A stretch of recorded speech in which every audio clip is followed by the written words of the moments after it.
महाराष्ट्र के उप मुख्यमंत्री अजित पवार की प्लेन दुर्घटना में मौत के बाद उनकी पत्नी सुनेत्रा पवार महाराष्ट्र की डिप्टी सीएम बनने जा रही हैं।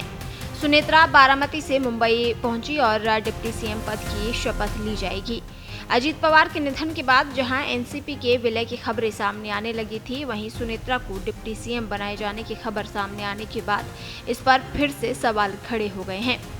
ऐसा इसलिए क्योंकि एनसीपी एसपी प्रमुख शरद पवार ने प्रतिक्रिया दी है। उन्होंने कहा कि मुझे इस बारे में कोई जानकारी नहीं है। साथ ही उन्होंने दोनों एनसीपी पार्टियों के विलय को लेकर भी बड़ा बयान दिया है। शरद पवार से जब पूछा गया कि क्या सुनेत्रा शपथ लेंगी, तो उन्होंने कहा, मुझे इस बारे में कोई जानकारी नहीं है। ये फैसला उनकी पार्टी ने ही लिया होगा, क्योंकि कुछ नाम सामने आ रहे हैं, जैसे प्रफुल्ल पटेल और सुनील तटकरे। संभव है कि इन्हीं लोगों ने ये तय किया हो। पार्टी के स्तर पर कोई आंतरिक निर्णय लिया गया होगा। शरद पवार ने दोनों एनसीपी के मिलने की बात करते हुए कहा कि ऐसी स्थिति में सभी को ये ध्यान रखना होगा कि हालात का सामना कैसे किया जाए। किसी न किसी को आगे आना ही पड़ेगा। पिछले 4 महीनों से दोनों राष्ट्रवादी कांग्रेस पार्टियों के एक होने को लेकर चर्चा चल रही है। इस प्रक्रिया का नेतृत्व अजित पवार और जयंत पाटिल कर रहे थे। अब ये होगा या नहीं, इस बारे में कुछ नहीं कहा जा सकता। दोनों दल साथ आए, यही अजित की इच्छा थी। उन्होंने ये भी कहा कि एनसीपी को आगे क्या करना है, ये उनका फैसला है, ये मैं तय नहीं करूंगा। मेरी सुनेत्रा पवार के साथ कोई बातचीत नहीं हुई है। मुझे लगता है कि सुनील तटकरे, छगन भुजबल और प्रफुल्ल पटेल ने पहल कर मुख्यमंत्री से इस बारे में चर्चा की होगी। मैंने अखबार में पढ़ा कि प्रफुल्ल पटेल और सुनील तटकरे ने मुख्यमंत्री से चर्चा की है, लेकिन इस बारे में मुझे कोई जानकारी नहीं थी। वहीं दोनों पार्टियों के विलय को लेकर शरद पवार और अजित पवार के बीच बारामती के गोविंद बाग में बैठक हुई थी।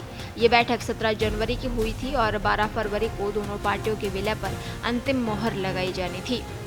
दूसरी ओर बताया जा रहा है कि सुनेत्रा पवार शाम को शपथ लेंगी। सूत्रों का ये भी कहना है कि देवेंद्र फडणवीस के नेतृत्व वाली महायुति सरकार ने सुनेत्रा पवार के नाम को स्वीकार कर लिया है और सुनेत्रा को अजित पवार के पद की जिम्मेदारी सौंपी जा रही है। हालांकि पोर्टफोलियो का वितरण बाद में हो सकता है। उन्हें 6 महीने के अंदर विधानसभा चुनाव लड़ना होगा। एक पार्टी नेता ने कहा है कि ये फैसला पार्टी स्तर पर लिया गया है। प्रफुल्ल पटेल और सुनील तटकरे ने मुख्यमंत्री से चर्चा की होगी। सुनेत्रा पवार के साथ कोई सीधी बातचीत नहीं हुई, लेकिन पार्टी को आगे बढ़ाने के लिए किसी को आगे आना जरूरी था। आपको बता दें, शरद पवार ने 1999 में राष्ट्रवादी कांग्रेस पार्टी बनाई थी। जुलाई 2023 में अजित पवार एकनाथ शिंदे के नेतृत्व वाली महायुति सरकार में शामिल हो गए थे। इसके बाद एनसीपी 2 हिस्सों में बंट गई थी। उस समय उन्हें उप मुख्यमंत्री नियुक्त किया गया था। नवंबर 2024 के विधानसभा चुनाव के बाद देवेंद्र फडणवीस के मुख्यमंत्री बनने के बाद भी पवार उसी पद पर बने रहे। पार्टी के नाम और चुनाव चिन्ह पर दावे को लेकर दोनों गुटों के बीच कड़ी टक्कर देखने को मिली थी, जिसमें अजित पवार के गुट को मूल एनसीपी नाम और एनालॉग अलार्म घड़ी चुनाव चिन्ह मिला था। वर्तमान में एनसीपी महायुति सरकार का हिस्सा है, जबकि एनसीपी एसपी विपक्षी महाविकास आघाड़ी में शामिल है।